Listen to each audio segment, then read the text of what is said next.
brought to you by Nova शुद्ध घी। जब जब खाए दिल खुश हो जाए, सदियों का नोवा शुद्ध देसी घी, सपना स्वस्थ भारत का। I love घी। तो आदाब, नमस्कार, गुड इवनिंग, सत श्री अकाल। एक बार फिर आप तमाम लोगों का स्वागत है क्राइम तक की कहानी के इस एपिसोड में। उम्मीद है पूरी फैमिली अच्छी होगी, अपना और अपनों का ख्याल रख रही होगी। आज की कहानी सुनाऊं उससे पहले एक जुबीन गर्ग, असम की आवाज़, उनकी मौत को लेकर जो सवाल उठ रहे हैं उस पर आपको कुछ अपडेट दे देता हूँ। आपको बताया था कि ठीक जुबीन गर्ग की 13वीं से कुछ घंटे पहले इस मामले में पहली बार 2 गिरफ्तारी हुई थी। एक जुबीन गर्ग के मैनेजर की और दूसरी सिंगापुर में जो north east India cultural festival हुआ था उसके ऑर्गेनाइजर महंता की। महंता को दिल्ली एयरपोर्ट से गिरफ्तार किया गया था, जबकि मैनेजर सिद्धार्थ शर्मा को गुरुग्राम में एक टोल प्लाजा के पास से गिरफ्तार किया गया। दोनों को एक ही फ्लाइट से गुवाहाटी ले जाया गया और दोनों इस वक्त जुडिशियल कस्टडी में जेल में हैं। 14 डेज़ की जुडिशियल कस्टडी मिली हुई है। सीआईडी की स्पेशल टीम जांच कर रही है मामले की, ये भी आपको बताया। लेकिन अब एक नया अपडेट इसमें यह है कि जुबीन गर्ग की मौत को लेकर 2 और नई गिरफ्तारी या अरेस्टिंग हुई है। और इत्तेफाक से ये 2 वो लोग हैं जिनसे लगातार 2 से 3 दिनों तक, बल्कि तीसरे दिन पूछताछ के बाद ही गिरफ्तारी हुई। सीआईडी के दफ्तर में ये दोनों हाजिर थे, उनसे वहाँ 7-7 घंटे एक दिन में पूछताछ हुई और फिर आखिरकार ऑफिशियली असम पुलिस की सीआईडी की स्पेशल इन्वेस्टिगेटिव टीम, जिसको जुबीन गर्ग की मौत की जांच की जिम्मेदारी सौंपी गई है, उन्होंने इन दोनों को ऑफिशियली अरेस्ट करने का ऐलान किया।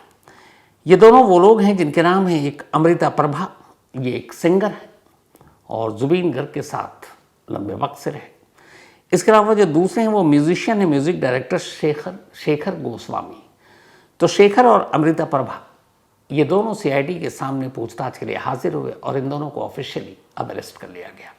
अब सवाल ये है कि इन दोनों को क्यों अरेस्ट किया गया, क्योंकि ऑर्गेनाइज़र और मैनेजर पर तो ये था कि इन लोगों ने लापरवाही बरती, जुबीन गर्ग को पानी में नहीं जाने देना चाहिए था, दिया। इसके बाद जब ये हादसा हुआ तो मेडिकल एड में मदद पहुंचाने के लिए देरी भी की। असल में अमृता प्रभा और म्यूजिशियन शेखर गोस्वामी ये दोनों भी 19 सितंबर को सिंगापुर में उस यॉट पर मौजूद थे जिस यॉट से पानी में छलांग मारी थी जुबीन गर्ग ने। और इसीलिए इनसे लंबी पूछताछ के बाद सीआईडी को लगा कि शायद ये लोग कुछ छुपा रहे हैं और कुछ ना कुछ गड़बड़ है मामले में, और इसीलिए उन्होंने इन दोनों को भी अरेस्ट कर लिया। तो कुल मिलाकर जुबीन गर्ग की मौत में अब तक 4 अरेस्टिंग हो चुकी है। लेकिन आपको बता दूं कि अब भी जो असम में एफआईआर है उसमें सीधे सीधे मर्डर का कोई मामला दर्ज नहीं है। जो मामला है वो है क्रिमिनल कॉन्स्पिरेसी, आपराधिक साजिश, गैर इरादतन हत्या यानी culpable homicide not amounting to murder, और तीसरा है लापरवाही, डेथ ड्यू टू नेग्लिजेंस, लापरवाही से हुई मौत। इसी बीच में जो पहली 2 गिरफ्तारी हुई थी उनमें से जो ऑर्गेनाइजर महंता है वो सुप्रीम कोर्ट पहुंच गए हैं गुवाहाटी जेल में अपने वकील के थ्रू, और उन्होंने कहा है कि उन्हें असम पुलिस की इन्वेस्टिगेशन पर भरोसा नहीं है, क्योंकि जो माहौल है इस वक्त असम में जुबीन दा की मौत के बाद से लोग बहुत ज़्यादा इमोशनल हैं और उसमें सरकार भी इसमें कुछ अलग रोल प्ले कर रही है। इसलिए सुप्रीम कोर्ट से गुजारिश की है कि सारे एफआईआर और ये मामला असम के बाहर ट्रांसफ़र कर दिया जाए।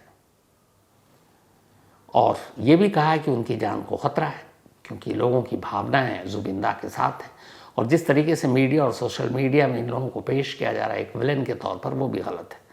तो अब सुप्रीम कोर्ट में शायद इस मामले की सुनवाई नेक्स्ट वीक, बहुत मुमकिन है मंडे को होगी।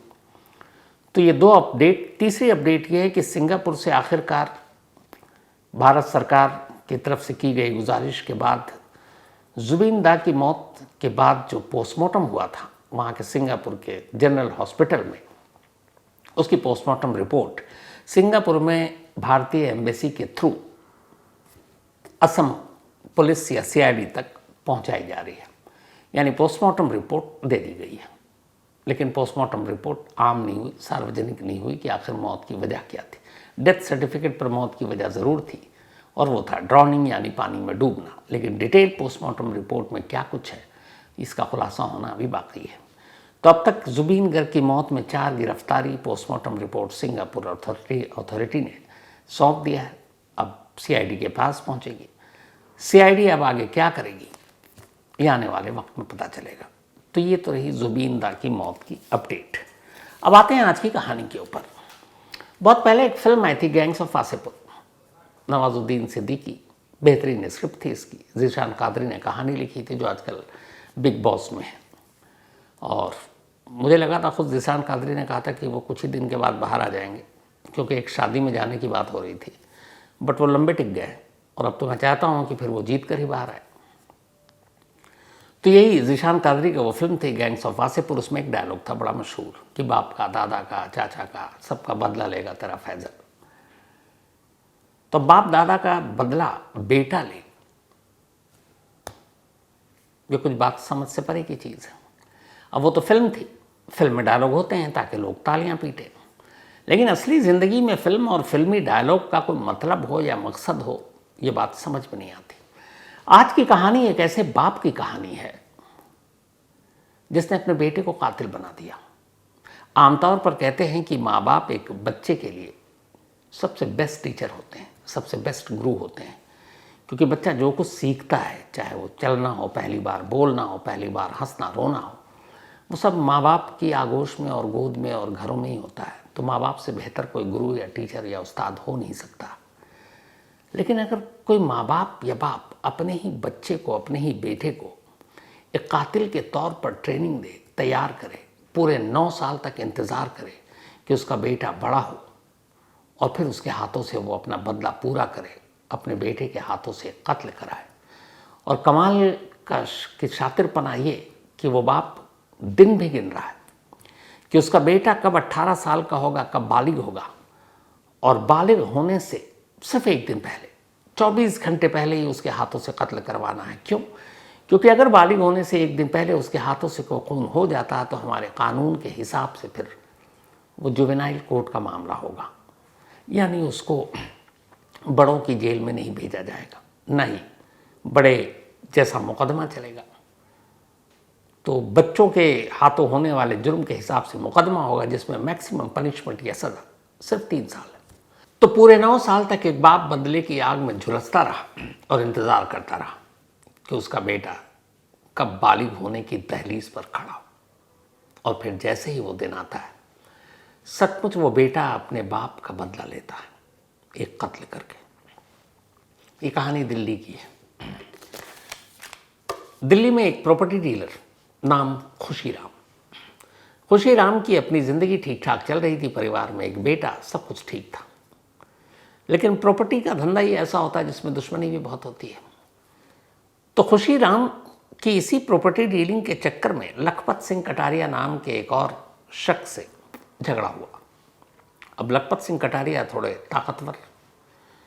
बात 9 साल पुरानी है, 2016 की। 2016 में यह झगड़ा हुआ। छोटे मोटे झगड़े के बाद एक दिन नौबत ऐसी आई कि लखपत सिंह कटारिया ने अपने लोगों के साथ मिलकर खुशी राम पर हमला कर दिया। खुशी राम को बहुत बुरी तरह पीटा। पिटाई इतनी ज़बरदस्त थी और इतने गहरे जख्म थे कि अगले 9 महीने तक खुशी राम बिस्तर से नहीं उठ पाए और वो बिस्तर पर पड़े रहे।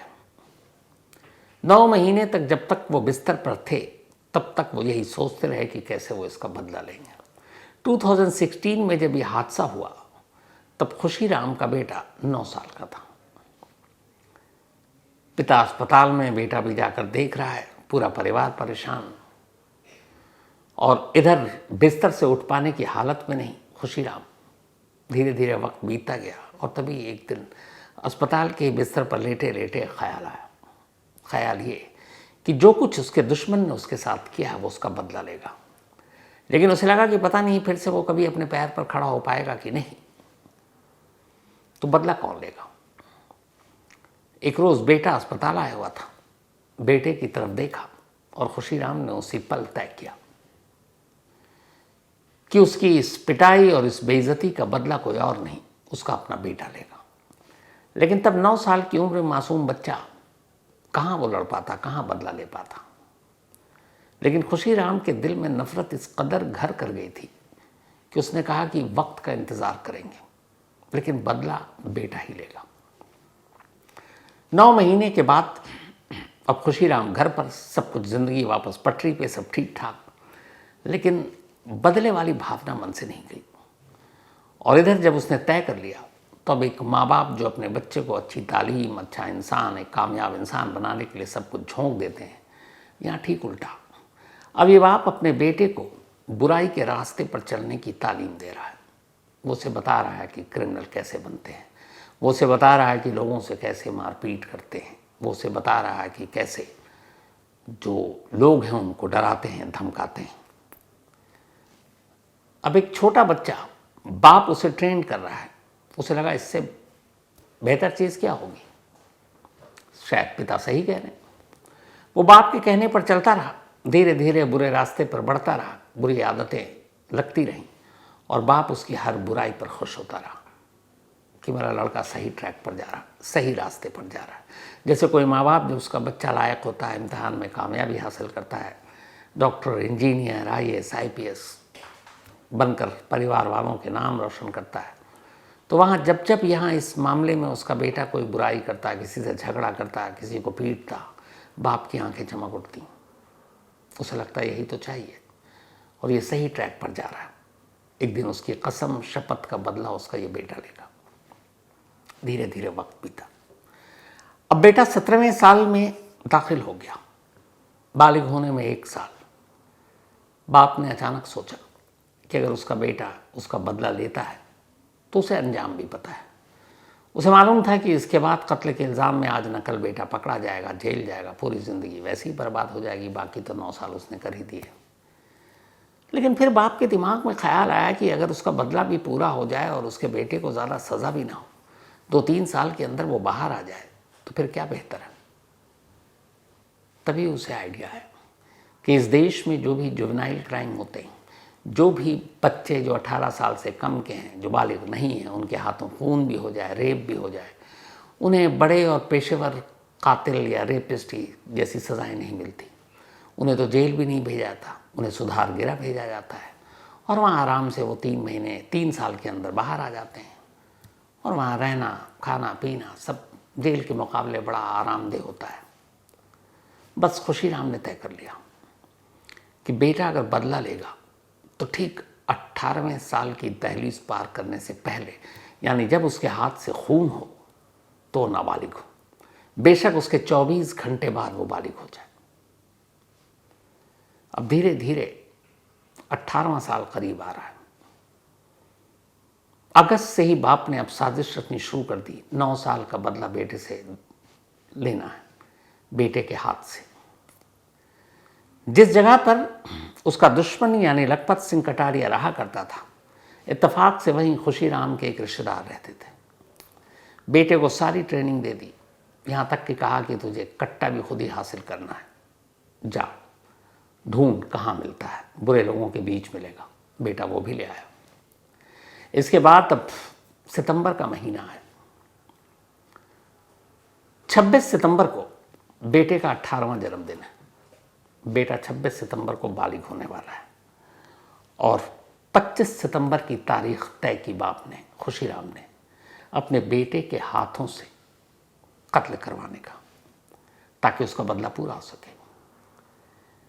सितंबर के पहले हफ्ते में उसने अपने बेटे को उस मोहल्ले में भेज दिया जहां लखपत सिंह कटारिया रहा करते थे और वहीं उनका एक रिश्तेदार, अब ये बच्चा लखपत सिंह कटारिया और उसके परिवार को पता ही नहीं है किसका बेटा है। अब वो आकर अपने रिश्तेदार के घर रहने लगा। रिश्तेदारों को लगा कुछ दिनों के लिए आया, मन बहल जाएगा। उन्हें पता ही नहीं था वो उस घर में इसलिए आया है क्योंकि पिता ने बताया था, जा और उस घर में जाने के बाद पड़ोस में रहने वाले लखपत सिंह कटारिया की रैकी कर, देख कि उसका रूटीन क्या है, सुबह कब उठता है, कब बाहर जाता है, कब घर आता है, कब कहाँ कहाँ जाता है। 15 दिन तक अगले उस बेटे ने रैकी की। 15 दिन तक रैकी करने के बाद उसे पता चला कि ये सुबह सुबह एक पार्क है, ये मालवीय नगर दिल्ली की कहानी है, वहाँ पर एक पार्क है और लखपत सिंह कटारिया डेली सुबह उठकर उस पार्क में मॉर्निंग वॉक के लिए जाते हैं। उसने हर तरफ रैकी कर ली। उसके बाद उसे लगा कि सबसे आइडियल जगह यही पार्क है क्योंकि वहाँ सुबह का वक्त होता है, लोगों की भीड़ नहीं होती, कम होते हैं और उस वक्त वो अकेला होता है, आसानी से उस पर हमला कर उसे मारा जा सकता है। 15 दिन की रैकी के बाद बेटा अब अपने बाप से मीटिंग करता है और ये तय होता है कि अब 25 सितंबर इस मौत की तारीख होगी। प्लान के तहत अब बेटा, बाप ने चूंकि पहले ही ट्रेन कर रखा था, देसी कट्टा भी ले आया। इसके बाद 25 सितंबर की सुबह इधर बाप को ये भी है कि अपना बदला पूरा होते हुए देखना है, उसे लखपत सिंह कटारिया को मरते हुए देखना है और अपने बेटे के हाथों से मरते हुए देखना, क्योंकि बदला बेटे के हाथ से दिलवाना था। 25 सितंबर की सुबह खुशीराम अपने बेटे को मोटरसाइकिल पर लेकर, बेटा ही मोटरसाइकिल चला रहा है, उस पार के करीब पहुंचता है। 15 दिन की रेकी थी, टाइमिंग बिल्कुल परफेक्ट। लखपत सिंह कटारिया आने वाले खतरे से अनजान सुबह उठते हैं और उस पार्क में मॉर्निंग वॉक के लिए पहुंच जाते हैं। दोनों बाप बेटा पार्क के बाहर मोटरसाइकिल को रोकते हैं और इसके बाद पार्क के अंदर दाखिल होते हैं। अंदर जाने के बाद सबसे पहले वो उसे डंडे और बाकी चीज़ों से बुरी तरह पीटते हैं, क्योंकि खुशीराम की भी पिटाई की गई थी। वो चाहता था कि गोली मारने से पहले वो भी अपने दुश्मन को डर से चीखता हुआ देखे। तो पहले उसकी अंधाधुंध पिटाई की। सुबह का वक्त, लोग थे नहीं, और जब पिटाई से मन भर गया तब फिर उसी कट्टे से लखपत सिंह कटारिया को गोली मार दी। गोली मारने के बाद दोनों बाप बेटे उठी मोटरसाइकिल से अब वहाँ से निकल जाते हैं। थोड़ी देर के बाद पार्क में कुछ लोगों की नज़र पड़ती है, बात पुलिस तक पहुँचती है। पुलिस अब छानबीन करती है, लेकिन किसी को कुछ पता नहीं। उधर घर वालों को भी समझ में नहीं आ रहा है, क्योंकि अगर दुश्मनी की बात की जाए तो 9 साल पुरानी दुश्मनी थी। वो भी भूल गए कि शायद खुशीराम भी भूल चुका है। अब पुलिस के सामने दिक्कत थी कातिल को ढूंढना। पुलिस ने आसपास के तमाम सीसीटीवी कैमरों को खंगालना शुरू किया। 650 से ज़्यादा सीसीटीवी कैमरों को खंगाला गया। उन्हीं कैमरों में वो मोटरसाइकिल भी नज़र आई। मोटरसाइकिल के ज़रिए अब पता चला कि ये खुशीराम से जाकर इसका कनेक्शन जुड़ता है। खुशीराम के मोबाइल पर कॉल किया गया, वो स्विच ऑफ। पुलिस को और शक हुआ। इस दौरान बाप बेटे में यह तय हुआ था कि इस कत्ल के बाद दोनों दिल्ली के बाहर अलग अलग जाएंगे। सबसे पहले खैर पुलिस मोबाइल के ज़रिए और फिर परिवार वालों से बातचीत कर उस नाबालिग बेटे तक पहुंचती है, उसे उठाकर लाती है। बेटे की गिरफ्तारी की खबर खुशीराम को मिलती है। इसके बाद खुशीराम भी पुलिस के हत्थे चढ़ जाता है। अब दोनों को गिरफ्तार कर लाया जाता है।